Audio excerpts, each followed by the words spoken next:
itu merupakan harta yang dia dapatkan dari mungkin warisan orang tuanya, dari hibah dari pihak lain, ya.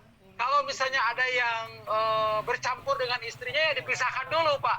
Yang harta dari istrinya kan tidak boleh ikut diwariskan karena istrinya kan masih hidup, begitu loh.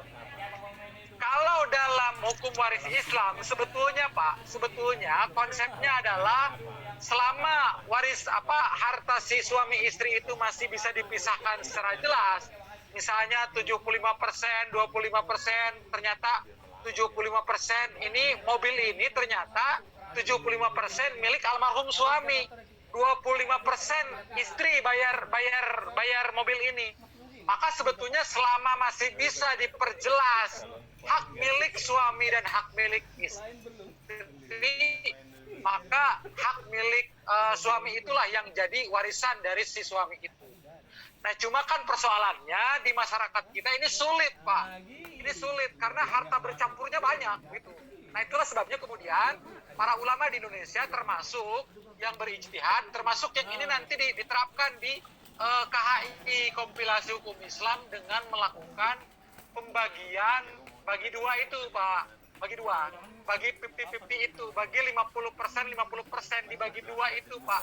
Harta suami istri yang bercampur itu kan sebetulnya itu kan ijtihad para ulama di Indonesia itu karena melihat kondisi di kita yang memang untuk memisahkan secara jelas harta bersama suami istri ini sangat sulit, Pak, karena di masyarakat kita itu sebagian besar bercampur hartanya. Nah, jadi kurang lebih seperti itu prinsipnya, Pak. Intinya begini, intinya adalah pertama bahwa hak waris si suami itu si istri itu adalah mereka tetap cuma dua kemungkinannya, 1/4 atau 1/8. Apapun kasusnya, mau 1/4 atau 1/8, mereka dibagi rata di antara mereka, di antara para istri itu.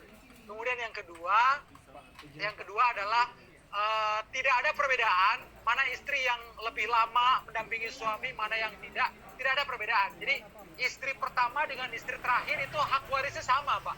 Hak warisnya mereka dibagi rata gitu. Nah, kemudian nanti ketika ada anak-anaknya itu yang misalnya ingin menguasai kasus hal seperti ini, ya jelas ini sebetulnya ini kan pelanggaran syariat, Pak. Ya, jadi yang sering kali saya temukan kasus itu begini, Pak.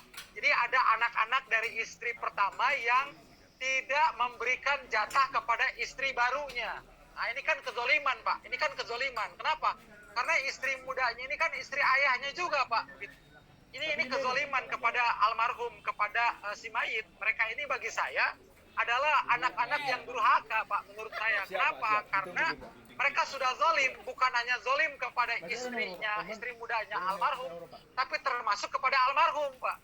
Begitu, termasuk kepada almarhum. Karena ini adalah mereka sudah melakukan kezoliman, tidak bisa menempatkan dirinya secara proporsional. Saya kira itu, Pak. Ini masalah Bapak ini kalau mau dibahas ini harus sekian jam, tapi kurang lebih ini gambaran singkatnya dari saya, Pak. Gambaran singkatnya seperti itu saya kira. Begitu, Pak Rusdan. Terima kasih Pak Andang ya. Untuk pertanyaan berikutnya ya, ini dari chat yang masuk dari Ibu Jakiah Zain. Bagaimana jika orang tua mengubah waris dengan hibah dan memberikan hak yang sama antara laki-laki dan perempuan? Kemudian pertanyaan yang kedua dari Ibu Isti Sulistiorini. Kalau salah satu ahli waris sudah mendapatkan hibah dari pewaris, apakah akan diperhitungkan dalam pembagian waris? Pertanyaan yang ketiga dari Bapak Muhammad Ibnu. Bagaimana hukum waris bagi anak di luar nikah yang baru berumur 2 minggu sebelum pernikahan terjadi? Silakan Pak Dokter. Dan 3 pertanyaan. Ya, tadi saya mengingat pertanyaan kedua dan ketiga. Yang pertama apa tadi? Tolong diulang, Pak. Yang pertama. Bagaimana jika orang tua mengubah waris dengan hibah dan memberikan hak yang sama antara anak laki-laki dan perempuan? Oke. Baik, pertama saya coba ini bahas yang pertama dulu. Jadi begini, memang ada 3 konsep yang berbeda pertama ada warisan, yang kedua ada hibah, yang ketiga itu wasiat. Jadi ada warisan, ada hibah, ada wasiat. Ini masing-masing, ini ranahnya berbeda ini. Masing-masing ranahnya berbeda.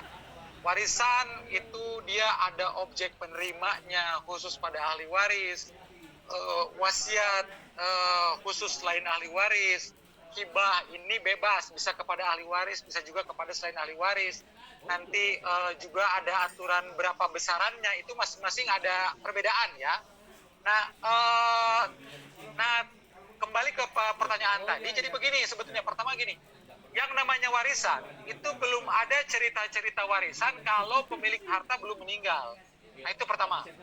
Jadi tidak ada ceritanya warisan ketika pemilik harta belum meninggal. Jadi kalau ada seorang ayah misalnya, dia mengumpulkan anak-anaknya, terus dia mengatakan bahwa hari ini ayah akan membagikan warisan kepada kalian. Nah, itu keliru. Itu keliru besar. Kenapa? Karena yang namanya warisan itu belum ada ceritanya ketika pemilik harta masih hidup. Warisan itu baru mulai ada ceritanya ketika si pemilik harta sudah wafat. Gitu ya. Jadi tadi kalau misalnya ada seorang ayah mengumpulkan anak-anaknya kemudian membagikan harta, itu bukan bagi waris namanya, bukan bagi waris, karena warisan baru mulai ceritanya kalau si pemilik harta sudah meninggal. Satu. Apakah boleh seorang ayah misalnya membagikan harta kepada anaknya ketika masih hidup? Boleh. Tapi itu bukan warisan namanya, bukan bagi waris. Bisa tadi dengan cara hibah namanya, itu boleh-boleh saja sebetulnya. Hibah itu kan bebas. Ketika si orang tua memberikan hibah dengan pertimbangan, dan itu tidak harus sama dengan rumus waris kan.